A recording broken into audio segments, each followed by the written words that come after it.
Si Charlie ay isang retiradong boksingero na maraming utang sa iba't ibang tao dahil na rin sa pagpapalit ng mga robot sa mga boksingero sa arena na naging sanhi ng pagkawala ng kanyang trabaho. Hindi rin siya marunong makitungo sa mga bata at tinatangka pang singilin ang mga ito ng $5 para lang magpa-picture sa kanyang sirang robot. May kasunduan siya sa host na si Ricky na babayaran siya sa pakikipaglaban ng kanyang robot na si Ambush sa isa sa mga toro nito. Dahil hindi masaya sa bayad, gustong labanan ni Charlie ang pinakamagaling na kalahok ni Ricky at pusta siya ng $20,000 kung mananalo siya. Hindi man lang nag-aalala si Charlie habang nagpapasikat kasama ang kanyang robot fighter. Sumugod ang higanteng toro sa robot pero nagawang itumba ito ni Ambush. Madaling naiwasan ng robot ang mga atake at napatalsik ang hayop sa pamamagitan ng isang uppercut. Sa pag-aakalang nanalo na siya, nakipag-flirt si Charlie sa isang magandang babae sa madla at bago pa niya malaman, pinatalsik ng nagngangalit na toro ang kanyang robot at natanggal ang isang binti nito. Ipinagpatuloy ng toro ang pag-disassemble sa kanyang robot habang nagmamakaawa si Charlie sa may-ari na itigil ang palabas. Lalo pang naparusahan ang kanyang robot fighter at kalaunan ay naging tumpok na lamang ng scrap metal. Sinubukang tumakas ni Charlie sa lugar bago pa makolekta ang kanyang pusta at nakatagpo ang dalawang lalaki na nagsabing kamamatay lang ng kanyang ex-girlfriend. Kailangan niya ngayong dumalo sa korte para sa kustodiya ng kanyang anak na si Max. Malinaw na walang pakialam si Charlie sa bata dahil handa siyang pirmahan ang mga papel para ibigay ito sa kapatid ng kanyang ex-girlfriend na si Deborah. Nagbago ang kanyang isip nang makita kung gaano kayaman ang asawa nito at nagpas siyang pilitin itong magbayad ng pera kapalit ng kustodiya na tila ibinebenta ang kanyang anak sa kanilang pamilya. Gayunpaman, wala ang asawa ngayong tag-init kaya lalong siningil ni Charlie ang lalaki para alagaan ang sarili niyang anak sa loob ng 2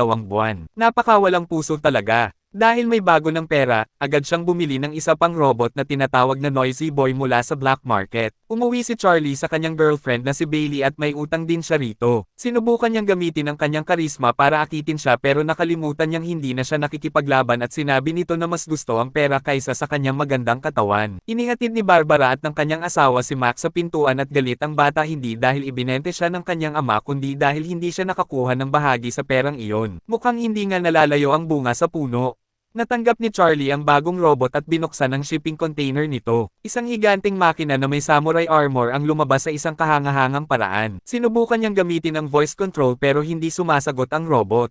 Mabuti na lang at super fan din si Max ng robot fighting at matagumpay niyang nautusan ang makina sa pamamagitan ng pagsasalita ng Japanese, na nagpapakitang hindi ito sira. Lumalabas na ang kailangan lang gawin ay i-reset ang language function sa English. Nagmamadali si Charlie na isakay ang robot sa kanyang truck at tumungo sa pinakamalapit na kompetisyon sa pag-aakalang mananalo na siya sa pagkakataong ito. Gustong sumama ni Max pero alam niyang tatanggi ang kanyang ama kaya na-blackmail niya si Charlie sa pamamagitan ng pagnakaw sa susi ng sasakyan. Wala nang magawa si Charlie kaya napilitang isama ang kanyang anak sa biyahe. Pumunta sila sa isang underground fighting club at kinausap ni Charlie ang organizer na si Finn para ibigay ang main fight sa kanyang robot dahil dati silang nakikipagkompetensya sa mga malalaking liga. Sinabihan ni Max ang kanyang tatay na kumuha na lang ng ibang laban dahil hindi pa sila nakakapag-practice gamit ang robot na ito pero tumanggi si Charlie at nagpas siyang itaya ang lahat laban sa kampyon na si Midas. Pumunta ang mga fighters sa kani-kanilang sulok habang nagwawala sa excitement ang madla. Sumugod ang robot ni Charlie at nagbigay ng matinding suntok sa kalaban nito. Patuloy itong nang ibabaw sa laban at pinagtatadyakan ang kabilang robot sa buong entablado. Habang tumatagal ang laban, naging masyadong kampante si Charlie, napabayan ang depensa, at nasuntok si Noisy Boy sa buong ring. Patuloy na binugbog ng kalaban ang kanyang robot habang hindi niya alam ang gagawin. Hindi niya kailanman inalam ang mga kontrol ng robot at ngayon palang sinusubukang hanapin ang mga kombinasyon. Maling galaw ang nagamit niya na nagbigay ng pagkakataon sa kalaban na itumba ang braso nito. Lalo pang lumala ang sitwasyon nang mapugutan ng ulo ang robot ni Charlie ng kampyon. Sinisi ni Max ang kanyang ama sa pagiging padalos-dalos at hindi pagbibigay ng pagkakataon sa robot na lumaban dahil hindi niya alam kung paano ito gamitin ng maayos. Tumanggi si Charlie na tanggapin ang sariling pagkakamali at sinisi ang robot sa pagiging luma habang sinisigawan ang kanyang anak na sumakay na sa truck. Dahil wala ng ibang pagpipilian, nagpasya silang pumunta sa tambakan ng scrap at maghanap ng mga pyesa para makagawa ng robot para sa susunod nilang laban. Naghanap sila sa buong lugar pero tila walang makitang kapaki-pakinabang. Sinabihan ni Charlie si Max na mag-ingat habang lumalapit ito sa isang bangin. Biglang gumuho ang lupa at tuluyang nahulog si Max sa butas sa likuran niya. Naitulak siya pasulong ng bumabagsak na ring at nang malapit na siyang tumalsik sa mga pader, isang piraso ng metal ang humablot sa kanya mula sa likod. Nagmamadaling tumakbo si Charlie sa anak at nagawang dalhin ito sa ligtas na lugar. Habang nagkakayakap ang dalawa, sinuri ni Max ang bagay na nagligtas sa kanya at sa kanyang gulat, nakita niya ang katawan ng isang lumang robot na nakabaon sa lupa. Gusto itong dalhin ng bata pero sa tingin ni Charlie ay hindi ito sulit at hinayaan ang kanyang anak na hukayin ito na malamang ay inabot ng buong magdamag. Hindi masyadong masaya si Max sa pagiging irresponsable ng kanyang ama, dinala nila ang robot kay Bailey at nakakapagtakang nagawa niya itong paandarin. Ipinaliwanag ni Bailey na mayroon itong shadow function kaya laging ginagaya ng robot ang galaw ng taong nasa harap nito. Habang nililinis ito, nalaman ni Max na ang pangalan ng makina ay Atom. Gusto ni Max na isabak ni Charlie si Atom sa kompetisyon pero sinabi ni Charlie na isa lamang itong sparring robot, ibig sabihin ay kaya nitong tumanggap ng tama pero hindi talaga kayang makasakit. Dinala ni Charlie ang kanyang anak sa Robot Fighting League at sinubukang kumuha ng sponsor para sa bagong robot pero kahit ang matalik niyang kaibigan ay tumangging mamuhunan kay Charlie dahil sa kanyang mga talo. Sa galit at kawalan ng pag-asa, pumayag si Charlie na dalhin si Atom para lumaban sa zoo kung saan ang mga pinakamasamang robot lang ang naglalaban-laban. Dumating si Max sa junkyard at hinamon ang kampyon na robot na si Metro kung saan tumaya ang may-ari nito ng $1,000 na hindi tatagal ang laban ng higit sa unang round. Pumasok ang dalawang robot sa ring at binugbog si Atom ng kanyang kaaway mula pa lang sa simula. Sinubukang turuan ni Charlie ang kanyang anak sa pagmamaniobra ng robot pero dahil sa kawalan ng karanasan ng bata, paulit-ulit na nabugbog si Atom. Gustong pumalit ni Charlie para makaligtas sa unang round pero tumanggi si Max at napatumba ang robot ng isang matinding tira mula sa kalaban. Habang tumatakbo ang oras, himalang tumayo si Atom bago ang huling segundo at nagawang makaligtas sa unang round na nagbigay sa kanila ng $1,000. Gusto ng kalaban na i-double or nothing kay Max na agad naman niyang sinang-ayunan sa ikinadismaya ng kanyang ama. Sa natutunan mula sa unang round kay Metro, sinabihan ni Max ang kanyang robot na umatras, na gumawa ng pagkakataon na hindi inaasahan ng kalaban. Tumalon si Atom ng may uppercut na naging sanhi ng pagmalfunction ng kanyang kaaway at tuluyang natamba sa lupa. Nagbunyi ang madla sa kanilang tagumpay at kinuha ni Charlie ang pera mula sa natalo habang gumagawa ng ilang upgrade kay Atom. Iminungkahi ni Max sa kanyang ama na turuan ang robot kung paano lumaban sa pamamagitan ng pagpapagaya ng kanyang mga galaw. Nag-alinlangan si Charlie dahil matagal na siyang hindi nagboboxing at ang huli niyang laban ay natapos sa pagkatalo, pero matapos pag-isipan magdamag, nagpasya siyang tulungan ang kanyang anak sa pamamagitan ng pagtuturo sa robot ng kanyang mga galaw. Ang kanilang pagtutulungan bilang mag-ama ay nagresulta sa kanilang tagumpay laban sa mas malalakas na kalaban sa Underground Fighting League, na nagbigay din sa kanila ng maraming pera. Kalaunan, naging sikat na sila kaya nag-alok ang malaking fighting league ng laban-laban sa kanilang national champion na si Twin Cities. Bago ang kanilang laban, gustong bilhin ng may-ari ng Zeus na si Lemkova ang kanilang robot sa halagang $100,000 na agad namang tinanggihan ni Max. Gusto ni Charlie na tanggapin ng kanyang anak ang alok pero matigas si Max na ang kanyang robot ay hindi matatawaran at hindi ipinagbibili. Nagsimula ang kanilang laban at nagmarcha ang national champion patungo sa ring habang isinisigaw ng madla ang pangalan nito. Hindi natatakot si Max sa kanyang kalaban habang naglalakad din patungo sa entablado. Nagbanggaan ang dalawang makina, nagpapalitan ng mga suntok.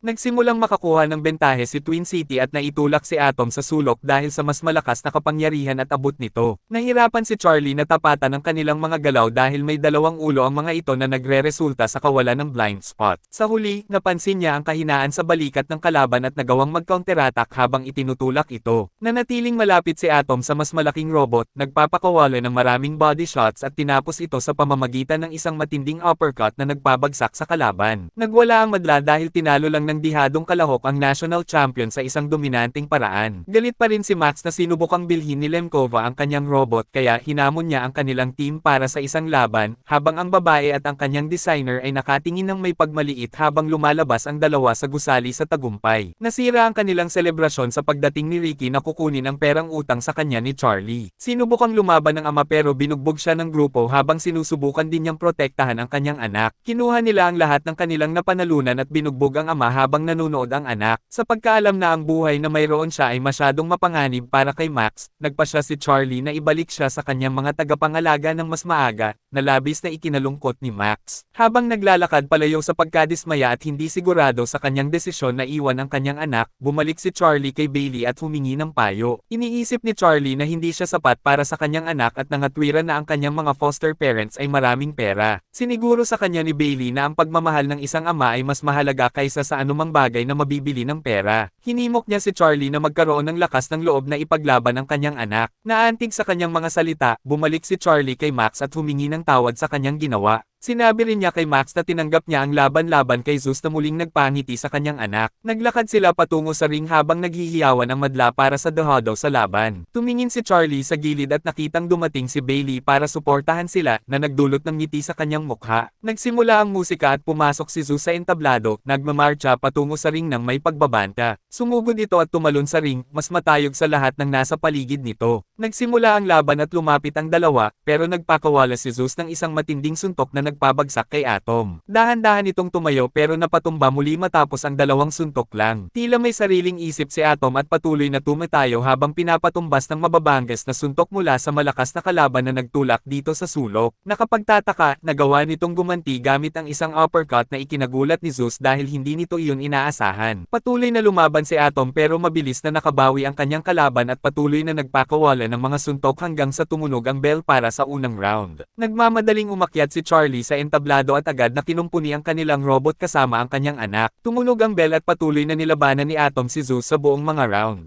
Nagsimula itong makapagbigay ng pinsala sa kanyang kalaban habang tumatanggap din ng maraming pinsala. Sa round 4, napuwersa ni Zeus si Atom sa isang sulok at walang tigil na binugbog kung saan na-realize ni Charlie na sira na ang kanilang voice control. Dahil wala nang ibang pagpipilian, nagpasya si Charlie na gamitin ang shadow function para tapusin ang huling round. Nagpalitan sila ng mga suntok pero naitulak ni Zeus si Atom sa sulok gamit ang sunod-sunod na suntok habang nakangiti. Hinamon ng pangunahing tauhan ang kanyang kalaban na ituloy ang mga atake. Ginamit ni Zeus ang lahat ng lakas nito para subukang tapusin si Atom pero mabilis na bumagal dahil nawalan ito ng lakas mula sa pagod. Sinamantala ni Charlie ang pagkakataong ito at naglunsad ng sunod-sunod na counter-attacks, itinutulak pabalik ang kaaway habang tila paralisado na ito. Napatingin si Max sa kanyang ama at lumuha sa tuwa nang makitang muling nakuha ni Charlie ang kanyang hilig sa boxing mula sa kanyang nakaraan. Patuloy na umatake si Atom at nagawang patumbahin si Zeus sa pamamagitan ng isang matinding suntok. Nagawa nitong tumayo pero para lang makatanggap ng mas maraming parusa mula kay Atom hanggang sa tumunog na ang bell na nagtatapos sa laban. Bagamat ibinigay ng mga hurado ang panalo kay Zeus matapos ang scoring, idineklara ng madla si Atom bilang People's Champion. Nagbunyi si Charlie kasama ang kanyang anak sa tagumpay habang isinisigaw ng madla ang kanilang mga pangalan.